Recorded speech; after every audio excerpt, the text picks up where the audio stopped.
Buenos días, muchas gracias por la invitación, saludos a toda la audiencia. Yo creo que nosotros pensamos que la decisión del CICAD del CICAD 2 es una decisión que puede ir en la dirección correcta. Se está tomando de una manera muy tardía. El sector empresarial ha venido planteando desde hace ya prácticamente 2 años y originalmente desde que nació el control de cambio que teníamos que tener un mecanismo de acceso a las divisas libres donde se pueda transar las divisas de acuerdo a la oferta y la demanda. En teoría, en lo que está en la Gaceta, en el convenio cambiario 27, eso es lo que se va a permitir. Hay que ver cómo va a funcionar en los mecanismos que se establezcan en los bancos. Se está haciendo, lamentablemente, de una forma muy tardía, después que se dejó llevar el dólar del mercado negro a unos niveles altísimos, lo que hace que el costo de arrancar esto sea mucho más elevado. Pero esto implica que para... Pero va a bajar el paralelo, es de suponer que... Es de suponer que si hay una oferta de divisa fluida como el gobierno está prometiendo, obviamente nadie tendría una razón lógica para ir a otros mercados. Pero para que esto funcione tiene que establecerse con otro tipo de medidas. Ayer el mismo presidente Merentes del Banco Central indicaba que van a tener que restringir la liquidez monetaria. No, el gobierno no puede seguir dando financiamiento de una manera muy alegre como se ha dado hasta ahora a las operaciones de PDVSA y a otros entes del Estado. El gasto público, ¿no? Tiene que haber una restricción de la liquidez del gasto público para que la cantidad de bolívares que esté circulando en la economía sea acorde con las actividades y que eso no establezca mayores presiones. Porque yo creo que es importante que por primera vez también el gobierno nacional, en cabeza de sus voceros, ha indicado que una de las causas fundamentales de la inflación es el exceso de liquidez que hay en el mercado, y esa es una liquidez que ellos mismos han creado, no la crean los privados. Entonces, por ahí van los caminos.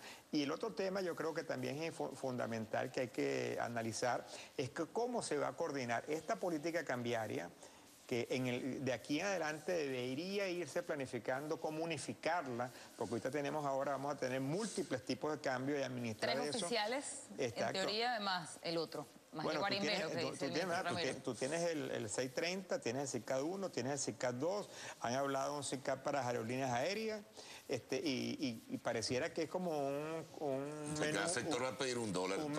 Un menú a gusto del consumidor, pero eso tiene que ir a una unificación, porque ¿cómo aplicas la ley de precios, por ejemplo, con esta estructura cuando una empresa puede tener acceso? ¿Cómo se hace con los precios que están controlados cuando esto implica devaluaciones importantes de la tasa de cambio?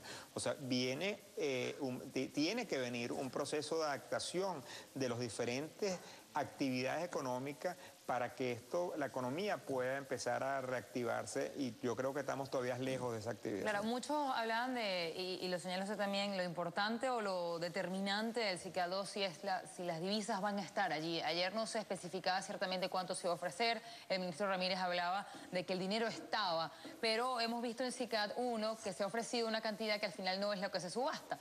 Entonces, ¿ciertamente las divisas están para que este CICAD 2 funcione?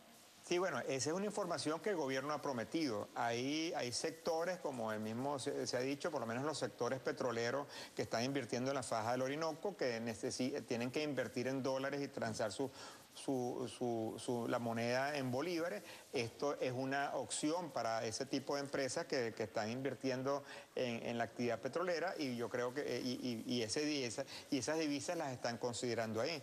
Pero obviamente el gobierno para que esto tenga éxito, el gobierno tiene que garantizar un flujo continuo y constante para que se cree confianza en el mercado.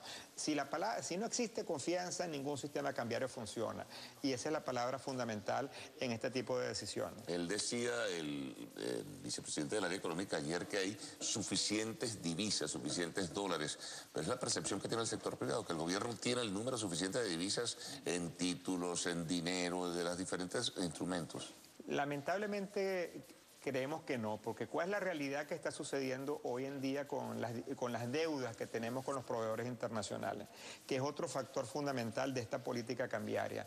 nosotros, el sector privado, mientras no le cancele, y ese mismo sector público, porque en las mesas que se sostuvieron la semana pasada, que yo estuve presente en un par de ellas, hasta empresas mixtas y empresas socialistas plantearon en las reuniones las deudas. Que tienen deudas con los proveedores chinos, que tienen deudas con los proveedores donde tienen las alianzas estratégicas y que también tienen los suministros restringidos. Entonces, esa misma realidad que estamos viviendo nosotros la están viendo las empresas mixtas. Entonces, mientras tú no le canceles a tu proveedor internacional, tú no vas a tener acceso a reponer los inventarios. Es como un ciudadano normal que se sobregiró en su tarjeta de crédito.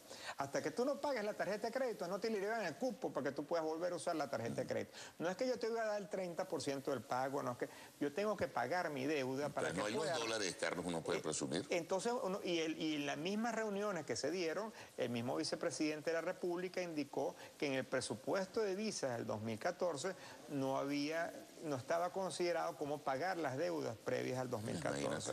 Entonces, y que eso hay que buscar mecanismos de negociación. Pero uno tiene que plantearle, y eso es un tema fundamental para solventar los problemas de abastecimiento y poder reactivar la producción nacional. Cómo se pagan las deudas para reponer los inventarios. Nosotros, el gobierno nacional y el sector privado está dispuesto a hacer todo lo que sea necesario. Hay que establecer una política de producción nacional, de cómo volver al hecho en Venezuela, que aquí se ha acabado. El gobierno en los últimos años lo que ha incentivado es las importaciones, lo que ha hecho importaciones masivas directas por el Estado y con una política cambiaria que originaba que era más económico importar que producir en Venezuela. Hay que volver a la producción nacional. Precisamente ahí lo quería atajar porque señala que ha participado en todas estas reuniones, se han dado reuniones en temas agrícolas, se han dado reuniones en temas con empresariado, y mucha gente ha criticado la participación de algunos sectores, de hecho, de Fedecámaras en este tipo de reuniones. Para esta semana, el presidente de Fedecámaras señalaba que iba a entregar una serie de peticiones, ¿eso ya se entregó? ¿Y cuál ha sido la percepción de Fedecámaras de estos encuentros? Bueno, definitivamente eso es una discusión interna muy importante, pero Fedecámaras, el sector empresarial formal de Venezuela, ha estado llamando siempre al diálogo. Históricamente, nosotros, el sector empresarial, por su naturaleza, va al diálogo. Y nosotros, si nos invitaron a una mesa de diálogo, no podíamos dejar de asistir y decir la realidad que estamos sucediendo, como la dijo Jorge Roy en cadena nacional en su momento, donde se dijo que la economía no estaba bien y por qué no estaba bien. Entonces, ese es un tema que es fundamental. También hay que reconocer, hay que indicar que nuestras cámaras afiliadas continuamente diariamente están en reuniones con los diferentes entes del Estado. Los diferentes ministerios, los viceministros, los ministros, los directores sectoriales de cada uno de estos ministerios saben al detalle cuál es la realidad de cada uno de los sectores y cuáles son las propuestas que están en cada uno de ellos. Pero no se observa y no se toman las decisiones medulares que hay que tomar.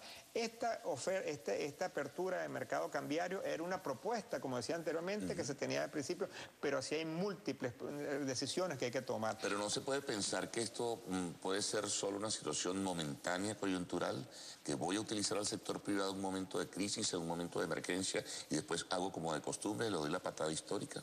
Bueno, esperemos que no sea así. Nosotros tenemos que apostar por el futuro del país. Ya ha ocurrido, ¿ah? Ha ocurrido, recordemos la constituyente económica en aquella oportunidad de Jordani, recordemos las múltiples reuniones que tuvo con Merentes en junio del año pasado, después tuvimos otras reuniones en Fuerte Tiuna en septiembre, octubre, y ahorita de nuevo, ahora nos mudamos a Fuerte Tiuna para el Círculo Militar. Entonces, esas reuniones continuamente están, y el sector privado está continuamente aportando soluciones, porque al final del día nosotros nos debemos abastecer al consumidor con las mejores condiciones y los mejores precios posibles.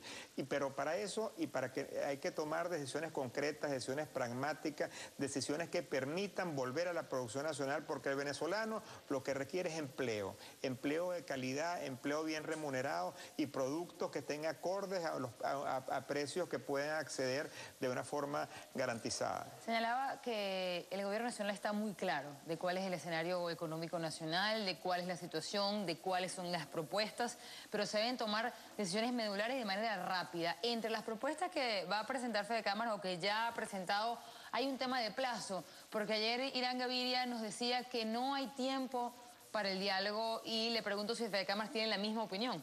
No, Fedecámaras está, ayer tuvimos directorio, hoy tenemos una rueda de prensa, que va a dar el presidente Roy al mediodía, y estamos elaborando una lista de propuestas concretas de temas medulares, porque las decisiones que se tomaron, que todavía no se sabe cuál es el detalle, las 54 decisiones que anunció el vicepresidente Ramírez, no vemos que estén tocando los temas medulares para solventar los problemas de abastecimiento, los problemas de producción nacional.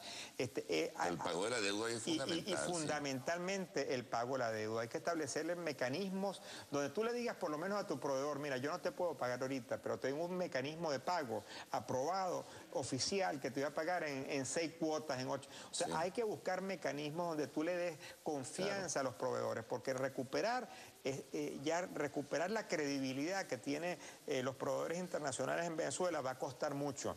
Y eso también costó mucho, valga la redundancia, en crearlo después de los problemas que tuvimos hace 3 años también con los retrasos en la deuda. Mucho se habló de la necesidad de este nuevo sistema y ya nos tenemos que despedir. Y le consulto, ¿ha habido casos, tropiezos, cambios de nombres en distintos organismos? Si no funciona SICAD II, ¿qué puede ocurrir? Bueno, si no se permite un acceso a las divisas que esté garantizado, donde tengamos una estructura de costos y de precios que esté acorde con el costo de las materias primas que están adquiriendo, obviamente los problemas de abastecimiento se profundizarán mucho más allá de los que los tenemos hoy en día. Bueno, muchísimas gracias por habernos acompañado en la primera emisión del noticiero. Nosotros tenemos